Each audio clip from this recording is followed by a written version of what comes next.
भर्गो देवस्य धीमहि धियो यो नः प्रचोदयात्। श्रीमद् भगवत गीता कृष्ण नीति अध्याय दूसरा चल रहा है और श्लोक संख्या है 39।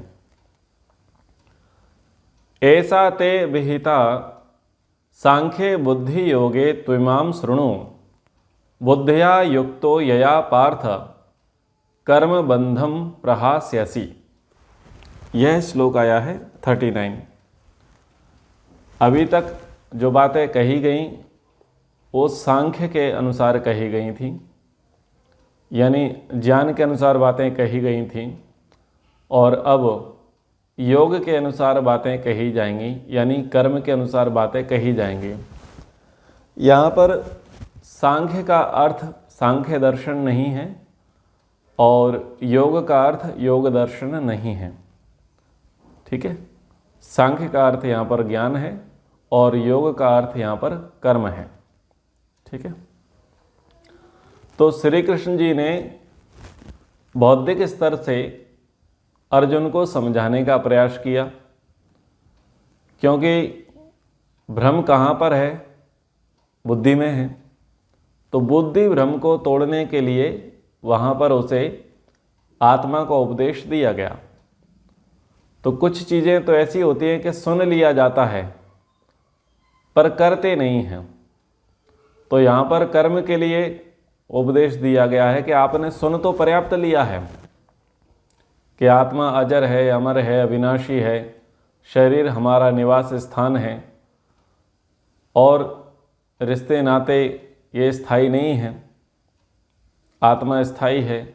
धर्म का पक्ष लेकर के चलना चाहिए, अधर्म का पक्ष कभी नहीं लेना चाहिए। इतनी बातें तो सुन ली हैं, हमने सुना दी हैं और आपने सुन ली हैं, लेकिन आवश्यकता है करने की, और बिना करे काम नहीं चलेगा। तो क्या कह रहे हैं कि कैसा करो? ऐसा करो कि जिसको करने से आपको बंधन ना लगे। ना कर्म लिप्यते नरे, कर्म का बंधन ना पड़े, इस प्रकार से करो। तो यहां पर कहा गया पार्थ ऐसा बुद्धि ते सांख्ये अभिहिता तु इमम। हे पार्थ, ऐसा यह बुद्धि तेरे लिए सांख्य ज्ञान योग के विषय में अभिहिता कही गई, और अब तू इसको योगे शृणु, कर्म योग के विषय में शृणु सुन। यया बुद्धिया युक्ता कर्म बंधम प्रहास्यसि। जिस बुद्धि से युक्त हुआ कर्म के बंधन को भली भांति त्याग देना, यानी सर्वथा तू नष्ट कर डालेगा। तो श्री कृष्ण जी कहते हैं कि अब तक मैंने जो कुछ तुझसे कहा वो सांख्य बुद्धि के अनुसार कहा, यानी ज्ञान के अनुसार कहा। अब योग बुद्धि के अनुसार तुझे क्या करना चाहिए यह सुन। जिस योग युक्त बुद्धि से होकर के तू कर्म करेगा, लेकिन क्या होगा? कर्म का बंधन नहीं होगा, कर्म चिपकेगा नहीं। ये बात इन्होंने भूमिका के रूप में। तो अब हम 40वें श्लोक को पढ़ते हैं। नेहा अभिक्रमणासोस्ति प्रत्यवातो न विद्यते स्वल्पम अपि यस्य धर्मस्य त्रायते महतो भयात्। उन्होंने कहा, यह अभिक्रमणाशः न अस्ति। इस कर्म योग में जिसका अब मैं तुझे उपदेश करने वाला हूं, इसमें अभिक्रमणाशः न अस्ति, यानी जब आप कर्म में लगोगे, कर्म करना आरंभ करोगे, तो इसका जो कर्म का बीज है इसका नाश नहीं होगा। फिर कहा प्रत्यवायः न विद्यते, और आप कर्म करो और उस कर्म का आपको उल्टा फल मिल जावे, विपरीत फल मिल जावे, ऐसा दोष भी नहीं होगा। अस्य धर्मस्य स्वल्पम अपि महत् भयात् त्रायते। इस कर्मयोग रूप धर्म का थोड़ा सा भी यदि साधन कर लिया जाए तो ये महान भय से मनुष्य की रक्षा करने वाला है। ये शब्द के अर्थ हुए। श्री कृष्ण जी कह रहे हैं कि अभी तक तो मैंने तुम्हें सांख्य का उपदेश किया, यानी ज्ञान मार्ग के बारे में बताया। अब मैं तुम्हें कर्मयोग के विषय में बताता हूं। इस कर्मयोग को आप करोगे तो आप ऐसा ना सोचें कि आप करोगे और आपको कुछ मिलेगा नहीं, और यदि कुछ करने जाओगे तो उल्टा हो जाएगा। ठीक है, बहुत सारे जो लोग होते हैं वो इसी दुविधा में पड़े रहते हैं। पहले तो उनका ज्ञान शुद्ध होता नहीं है, जैसे तैसे उन्हें प्रभु कृपा से सत्संगति मिलती है, शास्त्रों को श्रवण करने का सुअवसर प्राप्त होता है, तब उन्हें पता चलता है कि वास्तविक धर्म क्या है और अधर्म क्या है, कर्तव्य क्या है और अकर्तव्य क्या है। तो जब वो सुनते हैं उनको समझ में आता है कि आपकी बातें ठीक हैं, वेद सम्मत हैं, शास्त्र सम्मत हैं, लेकिन वो लोग दुविधा में पड़े रहते हैं। वो लोग ये सोचते हैं कि अभी तक जैसा हम करते आ रहे थे, मानते आ रहे थे, परंपरा से जैसा विचार करते आ रहे थे, यदि हम इस कर्म को छोड़ देंगे तो कहीं ऐसा ना हो जाए कि हमें पाप लग जाएगा, और अगर इस मार्ग में चलेंगे जो आप बता रहे हैं तो पता नहीं इसका फल मिलेगा या नहीं मिलेगा, और कहीं ऐसा तो नहीं हो जाएगा कि कुछ हमसे अपराध हो जाए, कुछ गलतियां हो जाए, कुछ इसका विपरीत प्रभाव पड़ने लग जाए, कहीं कुछ ऐसा तो नहीं हो जाएगा। ये बातें मैं जन सामान्य की कह रहा हूं। समाज में लोगों के अंदर यही धारणा है। कुछ लोग ये कहते हैं कि अभी तक तो हम मूर्ति पूजक थे और हमने अब ईश्वर की आराधना आरंभ की, गायत्री जप आरंभ किया, बोले तब से मुझे भयानक सपने आते हैं, मेरे कोई भी कार्य सिद्ध नहीं हो रहे हैं, मुझे बहुत घाटा पड़ रहा है, और मुझे तो ऐसा लगता है कि मेरे घर पर किसी ने कोई चक्कर कर दिया है। तो ऐसे बड़े अटपटे टाइप के लोग आते हैं और वो इस प्रकार से अपनी बातों को रखते हैं। यानी वो कमजोर हृदय वाले लोग होते हैं, जिनके संकल्प मजबूत नहीं होते हैं। वो लोग आकर के इस प्रकार का कहते हैं कि हम जो करते आ रहे हैं, जो परंपरा से जो चलता आ रहा है, वो उसे छोड़ना नहीं चाहते। बहुत परिवारों में भूत पूजा चलती है,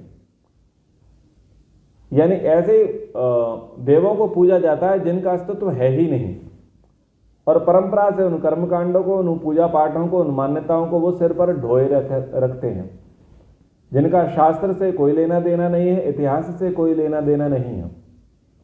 लेकिन जब उनको उपदेश किया जाता है कि भाई ऐसा मत करो, कुछ अच्छा करो, तो तर्क से उनको बातें समझ में तो आती हैं, थोड़ी देर के लिए बुद्धि पर अच्छा बीज तो पड़ता है कि करना चाहिए, लेकिन जैसे ही वो करने के लिए जाते हैं तो उनको लगता है कि कहीं उल्टा ना हो जाए, और यदि हम इस कर्म को करने के लिए बैठेंगे तो पता नहीं ये फल देगा या नहीं देगा। तो ऐसी मान्यताएं समाज में व्याप्त हैं, और संप्रदाय में जितने लोग फंसे हुए हैं, जो वैष्णव संप्रदाय के हैं, शैव संप्रदाय के हैं, शाक्त संप्रदाय के हैं, फिर इन संप्रदायों के उप संप्रदाय हैं और शाखाएं हैं, वहां पर बहुत सारे लोगों के अंदर ये मानसिकता बनी रहती है। तो इस मानसिकता को आप यहां पर समझिए। तो कृष्ण जी कह रहे हैं कि मैं जो आपको इस कर्मयोग का उपदेश करूंगा, यदि आप इस कर्मयोग में लग जाओगे और इस कर्मयोग में आकर के यदि आपने थोड़ा सा भी ढंग का, धर्म का आचरण कर लिया, थोड़ा सा भी आप सन्मार्ग में चले गए, तो वो थोड़ा सा किया हुआ आचरण ही आपको बहुत बड़े भय से, बहुत बड़े कष्ट से आपकी रक्षा करा देगा। समझ पा रहे हैं इस श्लोक को? आप करेंगे तो वो निष्फल नहीं होगा, वो आपको बहुत लाभ प्रदान करेगा, निष्फल नहीं होगा। ना उसका विपरीत प्रभाव पड़ेगा और ना ही ऐसा होगा कि कोई रिजल्ट ना निकले, ऐसा भी नहीं होगा। 100% होगा, बहुत अच्छा रिजल्ट आएगा और पूरा आएगा, बशर्ते आपका ज्ञान के अनुसार आपका कर्म शुद्ध होना चाहिए, आपकी भावना शुद्ध होनी चाहिए। अब 41वें श्लोक को देखते हैं। व्यवसायात्मिका बुद्धि एके इह कुरु नंदना बहुशाखाम ही अनंतास्य बुद्धे अव्यवसायिनम तो यहां पर कह रहे हैं व्यवसायात्मिका। व्यवसायात्मक का अर्थ है निश्चयात्मक बुद्धि, और एक है अव्यवसायिना। अव्यवसायिना का अर्थ क्या है कि जिसको संशय है, एक दृढ़ निश्चय नहीं है। तो यहां पर बुद्धि की चर्चा की गई है। कर्म आप कैसे करोगे? कर्म बुद्धि के अनुसार करोगे या मन मुताबिक करोगे? बुद्धि के अनुसार करोगे। और बुद्धि यदि शुद्ध होगी, यानी ज्ञान यदि आपका शुद्ध होगा, तब ही तो आप कर्म कर पाओगे। तो बुद्धि कैसी होगी तो आप कर्म ठीक कर पाओगे? निश्चयात्मक बुद्धि होगी तो आप कर्म ठीक कर पाओगे। और आपका बुद्धि संशयात्मक होगी, यानी आपका ज्ञान यदि संशयात्मक होगा तो आपका कर्म ठीक से नहीं होगा। तो ये मूल में बात कही कि हे कुरुनंदनः यह व्यवसायात्मिका बुद्धि, इस कर्म योग में जो निश्चयात्मक बुद्धि है, एका भवति, ये निश्चयात्मक बुद्धि एक ही होती है। किंतु अव्यवसायिनाम बुद्धिया ही बहुशाखा च अनंता। लेकिन जो अस्थिर चित्त वाले हैं, विवेकहीन हैं, यानी जो सकाम कर्मों में लगे हुए मनुष्य हैं, उनकी बुद्धियां अनेक प्रकार की होती हैं, बहुत प्रकार के भेदों वाली होती हैं, बहुत विविधताएं होती हैं। यानी सरगम की तरह मान करके चलिएगा, वो बजते रहते हैं। कभी ये करेंगे, कभी वो करेंगे, कभी ऐसा मानेंगे, कभी वैसा मानेंगे, निश्चय नहीं होगा। तो यहां पर उन्होंने विचारधारा के विषय में कहा कि एक साधे सब सधे।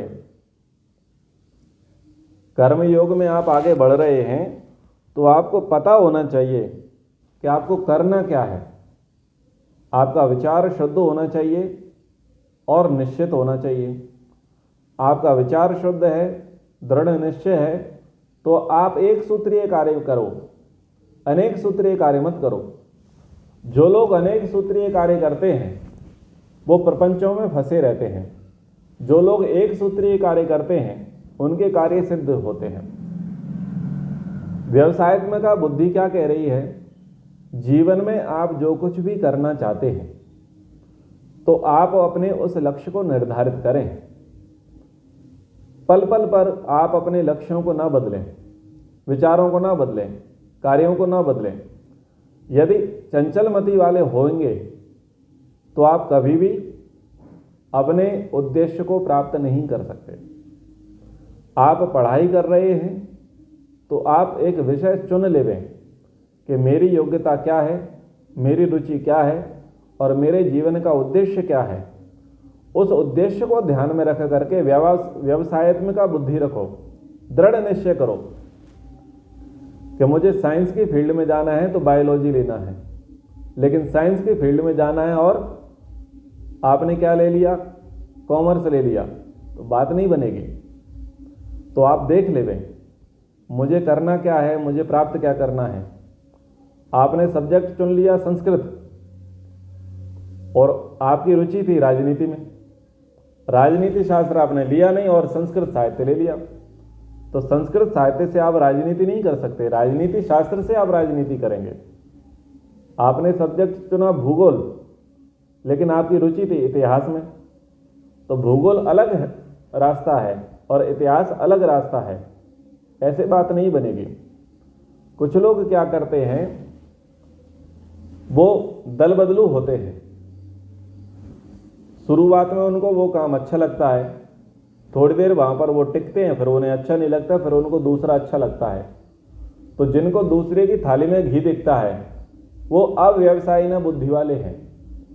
यानी अपना काम तो उन्हें पसंद नहीं आएगा, लेकिन दूसरों का काम उन्हें खूब पसंद आएगा और दूसरों के काम को देख करके आकर्षित होकर के उस काम को करने लग जाते हैं। और थोड़ी देर बाद क्या कहते हैं, इस काम में कोई मजा नहीं है, इसमें कोई आनंद नहीं है। तो ये दो प्रकार की बुद्धि के लोग मिलेंगे, एक व्यवसायात्मक बुद्धि और एक अव्यवसायी बुद्धि। यानी एक दृढ़ निश्चय वाले मनुष्य मिलेंगे और एक चंचलमति वाले मिलेंगे, जिनका जीवन में कोई एक उद्देश्य है ही नहीं, एक लक्ष्य है ही नहीं। इतना समझ गए ना? हाँ, ठीक है। तो ऐसे हमें समझना है कि यहां पर क्या कहा जा रहा है अर्जुन को बात बताई जा रही है कि तू ये तर्क वितर्क मत कर। तेरा धर्म क्या है? तू क्षत्रिय है तो तू क्षत्रिय धर्म की बात कर, ब्राह्मण धर्म की बात मत कर। ब्राह्मण धर्म अलग बात कहेगा और क्षत्रिय धर्म अलग बात कहेगा। दोनों अपनी अपनी जगह ठीक है, लेकिन तुम ये देखो कि तुम कौन हो। तुम क्षमा की बात करते हो, दया की बातें करते हो, परोपकार की बात करते हो, अहिंसा की बातें करते हो और युद्ध से दूर हटने की बात करते हो, फिर तुम्हें राज्य भी चाहिए। तो ये बातें मत करो, ये तुम पर शोभा ही नहीं देती। तुम भीख मांगने की भी बातें करते हो कि हम भिक्षा मांग लेंगे। तो भाई तो एक मती हो जा, निश्चयात्मक ज्ञान प्राप्त कर ले, संशय में मत रहे, भ्रम में मत रहे कि मैं उसके जैसा कर लूंगा, मैं उसके जैसा कर लूंगा, मैं उसके जैसा कर लूंगा। अरे तू जैसा है तू वैसा कर। तूने जिस प्रकार की शिक्षा प्राप्त की है, जो कार्य यहां पर करने आया है उस कार्य को कर, अलग अलग दिशाओं में मत भटक। तो यह है व्यवसायत्मक बुद्धि और अव्यवसायी न बुद्धि, यानी निश्चयात्मक ज्ञान और संशयात्मक ज्ञान। तो कृष्ण जी कह रहे हैं कि इस कर्मयोग के मार्ग में व्यवसायत्मक बुद्धि तो एक ही है, यानी बुद्धि भी एक है, निश्चय भी एक है और लक्ष्य भी एक है। लेकिन अव्यवसायी जो लोग हैं उनकी बुद्धियां स्थिर नहीं रहती। उन्होंने संख्या नहीं गिनाई कि वो 10 प्रकार के होते हैं, 100 प्रकार के होते हैं, 1000 प्रकार के होते हैं। उन्होंने कहा अनंता। ऐसे लोग अनंत विचार वाले होते हैं, उनको कोई काउंट नहीं कर सकता। तो ये जो अनंत विचार वाले लोग होते हैं ये आपको फंसा देंगे, ये प्रपंचों में पड़े रहेंगे और किसी एक निश्चित लक्ष्य पर लेकर के आपको नहीं जाएंगे। आगे समझ में इतना? आगे अब 42वें श्लोक को पढ़ें। यामिमाम पुष्पिताम वाचम प्रवदन्ति अविपश्चितः वेदवादरतः पार्थ न अन्यस्ति इति वादिनः। कुछ लोग इसमें खंडन करते हैं, वेदों का खंडन करते हैं। सामान्य सी बातें इस्कॉन वाले तो करते ही हैं। बहुत सारे लोग वेद से ऊपर गीता को प्रस्तुत करने का प्रयास करते हैं ऐसे श्लोकों को उठा करके, लेकिन प्रसंग नहीं देखते। जो पुस्तक वेद का विरोध करे, वेद मान्यताओं को विरोध करे, वो पुस्तक, उस पुस्तक का वक्ता, उस पुस्तक का नायक अपने आप में संशय के घेरे में आकर के खड़ा हो जाता है, अपने आप कटघरे में खड़ा हो जाता है। इसलिए किसी भी व्यक्ति को वेद निंदा नहीं करनी चाहिए और ना ही ये बताने का प्रयास करना चाहिए कि हमारे फलाने फलाने भगवान ने वेद की निंदा की तो वेद तो योग्य नहीं है और हमारे भगवान की बातें ज़्यादा ठीक है। यदि आप लोग ये मानते हैं कि कृष्ण जी से वेद बड़े हैं तो आप फिर बहुत बड़ी भूल में हो, क्योंकि कृष्ण जी का जीवन वेद के अनुकूल था, उन्होंने स्वयं ने वेद पढ़े थे। तो बहुत सारे लोग बेसिर पैर की ये संप्रदायवाद के लोग बातें करते हैं और हठवादी होते हैं, दुराग्रही होते हैं। तो वो लोग प्रसंगों को ठीक से समझें और लोगों के अंदर भ्रांतियां ना फैलाएं। यहां पर श्लोक के अर्थ को समझते हैं। याम इमाम पुष्पिताम वाचम प्रवदन्ति अविपश्चितः वेदवादरतः पार्थ न अन्य अस्ति न अन्यत अस्ति इति वादिनः। तो यहां पर कहा जा रहा है कि वेदवादरतः, कि कुछ वेदवादी हैं। वेदवादी का अर्थ क्या है? मतवादी। क्योंकि गीता जिस काल में प्रकट हुई, यानी गीता का जिस काल में व्याख्यान हुआ, उस काल में केवल और केवल वेदमत था और कई सैकड़ों हजारों वर्ष बाद भी गीता का लेखन चलता रहा, क्योंकि गीता स्वतंत्र ग्रंथ तो है नहीं, महाभारत का ही ग्रंथ है। तो महाभारत में भी प्रक्षेप हुए और गीता में भी प्रक्षेप हुए। तो जब जब गीता का क्लेवर बढ़ा गया, महाभारत का क्लेवर बढ़ा गया, तो कोई अन्य संप्रदाय थे नहीं और जो उस समय शीर्षस्थ था वो वेद ही था। तो वहां पर जो उस काल में कुछ विकृतियां आ गई, उन विकृतियों का खंडन करते हुए कहा कि वेदवादी, वेदवादी यानी जो वेद की कहने वाले हैं। वेदवादी को आप थोड़ी देर के लिए ऐसे समझें कि रामवादी, कृष्णवादी, तो आपको वेदवादी समझ में आ जाएगा। रामवादी, राम को मानने वाले लेकिन राम की नहीं मानने वाले, ये है रामवादी। ऐसे ही कृष्णवादी, कृष्ण को मानने वाले परंतु कृष्ण की नहीं मानने वाले। तो इस रामवादी और कृष्णवादी से आपको वेदवादी समझ में आ जाएगा। वेदवादी का क्या अर्थ निकला कि वेद को तो मानते हैं लेकिन वेद की नहीं मानते हैं। ठीक है, तो ऐसे जो वेदवादी हैं उनको यहां पर गीता में कहा अविपश्चित। अविपश्चित यानी अज्ञानी, जो मन से ठीक से देख नहीं सकता वो उसको अविपश्चित कहते हैं। जो ठीक से देखता नहीं है, समझता नहीं है, विचार नहीं करता, चिंतन नहीं करता, मनन नहीं करता, उसको अविपश्चित कहते हैं। तो जो वेदवाद रतः, जो वेदवादी हैं, वेद के वाद विवाद में लगे हैं, कर्मकांड में उलझे हैं, वेदों की बातें करते हैं और उसी में लगे रहते हैं। याम इमाम पुष्पिताम वाचम प्रवदंती अविपश्चिता, कर्मकांड में उलझे रहते हैं और क्या करते हैं, फूलों के समान सुंदर सुंदर वाणियां बोलेंगे और क्या कहेंगे कि जो हम कह रहे हैं वही सत्य है और उसके सिवा आपके लिए कोई दूसरा मार्ग नहीं है, ऐसा हेतु जो प्रस्तुत करते हैं। तो इसको आप समझिए कि विवेक शून्य मनुष्य क्या कहता है कि बस ये मंत्र पढ़कर इस प्रकार की क्रिया कर लो तो सब ठीक हो जाएगा और किसी मार्ग से कुछ भी भला नहीं होगा, यही ठीक है और सब कुछ ठीक नहीं है। तो इस प्रकार की जो सेखी बघारने वाले हैं, जो ठेकेदार हैं, जो लच्छेदार वाणी से बोलते हैं, ये लोग कौन हैं? ये लोग प्रपंची हैं। कहने का तात्पर्य यह है कि हे अर्जुन, कि जो सच्चा ब्राह्मण है जब वो लोक कल्याणार्थ विद्या अध्ययन करता है, सत्यान्वेषण में लगा रहता है, तो वो जानता है कि मैं अपने कर्तव्य का पालन कर रहा हूं और अपने कर्तव्य को पालन करने में उसे आत्मसंतोष बना रहता है। ठीक उसी प्रकार से क्षत्रिय है, क्षत्रिय अपने धर्म को जानता है और क्षत्रिय का धर्म होता है अन्याय से लड़ना। तो क्षत्रिय को जब ये पता है कि मैं अपने धर्म का निर्वाह कर रहा हूं और मैं अन्याय से लड़ रहा हूं तो उसे आत्मसंतोष होता है। ऐसे ही वैश्य है, वैश्य का कार्य है व्यापार करना, प्रजा का दारिद्र्य को नाश करना, तो वो अपने कार्य को कर रहा है तो उसको सेटिस्फैक्शन है, संतोष है, आत्मसंतोष है।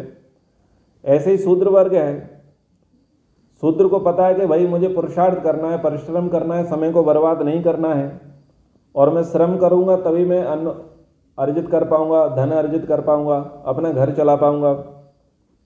तो वो अपने कार्य में लगा हुआ है, सेवा का कार्य कर रहा है, उसमें उसे आत्मसंतोष है। तो इन सबको लोक कल्याण के बदले भोग, ऐश्वर्य, उत्तम जन्म आदि कर्म फल अवश्य मिलते हैं, किंतु उनका लक्ष्य वह नहीं, आत्मसंतोष ही उनका प्रेरक भाव है। उन्हें कोई लक्ष्यदार बातों से लुभा नहीं सकता। तो यहाँ पर वेदवादी लोग जो हैं वो क्या करते हैं, लक्ष्यदार शैली में लोगों को लुभाते हैं और उनको बोला जाता है तुम ये मत करो, तुम ये करो, तुम ये मत करो, तुम ये करो। तो ऐसे लोग ठीक नहीं हैं क्योंकि वो स्वयं कुछ नहीं कर रहे। जैसे कि मैंने एक बार कहा कि जब जगन्नाथपुरी जाते हैं तो वहाँ पर पुरी पर कुछ पंडे बैठे होते हैं एक स्थान विशेष पर और वो मुक्ति का संकल्प कराते हैं। वो कहते हैं कि तुम यहाँ पर पूजा पाठ करोगे तो तुम्हारी मुक्ति हो जाएगी। तो ये वेदवादी हैं। अरे किसी विशेष पूजा पाठ करने से मुक्ति हो जाएगी तो भले आदमी पहले तुम खुद की मुक्ति करा लो।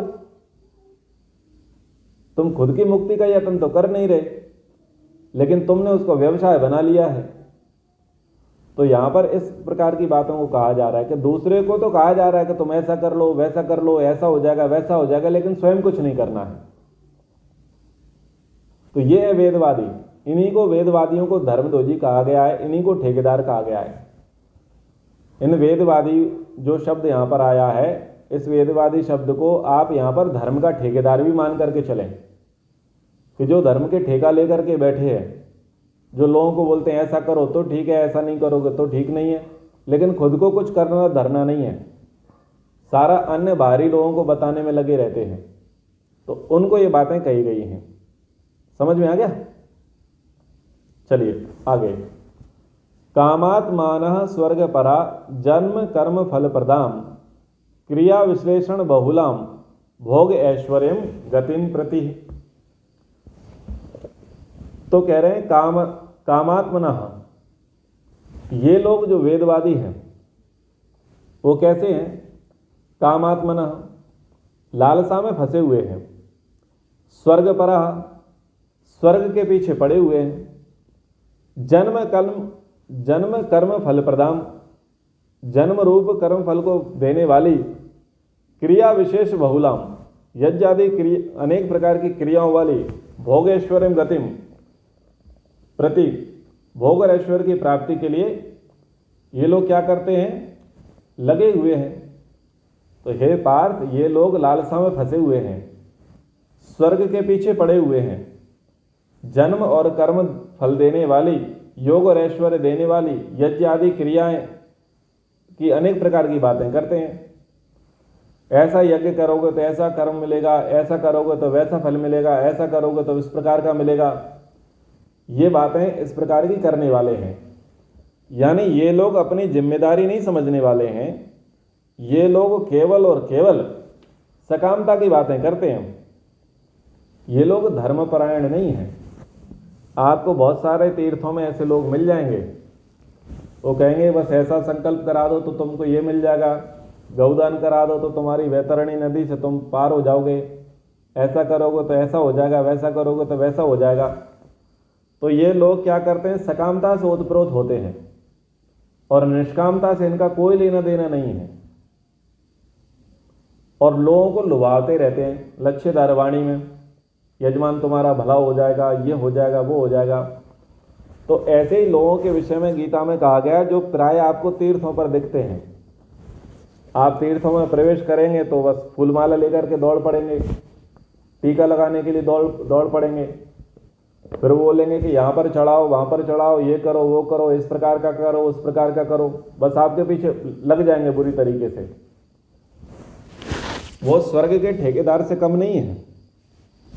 तो वो ठेका लेकर के बैठे हैं स्वर्ग दिलाने के लिए, लेकिन खुद नार की स्थिति में है, दरिद्रता का जीवन जी रहे हैं। तो ये जो लोग हैं ये लालसा में फंसे हुए हैं। वास्तव में ये पुरोहित नहीं होते। पुरोहित वो होता है जो यजमान का हित करता है, और यजमान के हित करने के लिए जो अनुष्ठान करता है पूरी श्रद्धा के साथ, पूरी तपस्या के साथ, पूरी भक्ति के साथ, वो पुरोहित होता है। परंतु आजकल के पुरोहित नहीं हैं।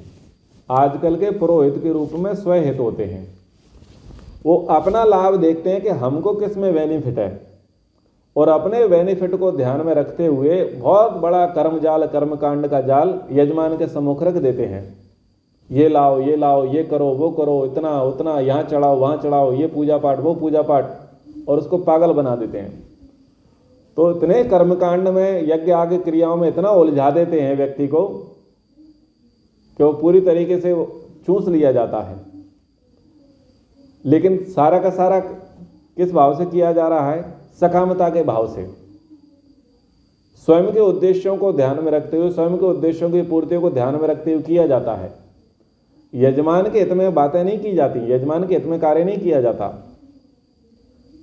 आज जितने लोग भागवत करते हैं, भागवत कराते हैं, और भागवत को क्या कह दिया जाता है कि मुक्ति का साधन है, लेकिन भागवत के वक्ता के विषय में क्या कहा जाता है कि वो निष्प्रिय होना चाहिए, यानी लालसा इच्छा वाला नहीं होना चाहिए, वो ऐषणाओं से मुक्त होना चाहिए, और वो योग को जानने वाला हो, वेद को जानने वाला हो। आजकल जो वक्ता हैं वो अपने हिस्से की माला तो कभी करते नहीं हैं, संध्या उपासना करते नहीं हैं, योग उनके जीवन में है नहीं, वेदों से दूर दूर तक उनका लेना देना नहीं है, और श्रृंगार युक्त जीवन शैली है। अब भागवत का वक्ता जो मान लिया जाता है भागवत के अनुसार, हालांकि महाभारत के अनुसार तो नहीं है कि शुकदेव हैं और श्रोता परीक्षित हैं, तो आप उनकी कंडीशन देखो कि वक्ता और श्रोता कैसा है। वक्ता सात्विक है और श्रोता कैसा है? श्रोता ज्ञान पिपासु, वो चाहता है कि मेरी मुक्ति हो जाए, मेरा कुछ भला हो जाए। लेकिन यहाँ वक्ता श्रृंगार प्रिय है, राजसिक है, और श्रोता भी ठुमके लगा रहा है, यानी यजमान भी ठुमके लगा रहा है। यजमान को ऐसा नहीं लगता कि मैं 7वें दिन मरूंगा, उसे ये लगता है कि मुझे 7वें दिन भंडारा करना है, और रोज ये देखता है कि मेरी आज के दिन की कथा की कितनी प्रसिद्धि हुई। तो सारा का सारा प्रपंच चल रहा है।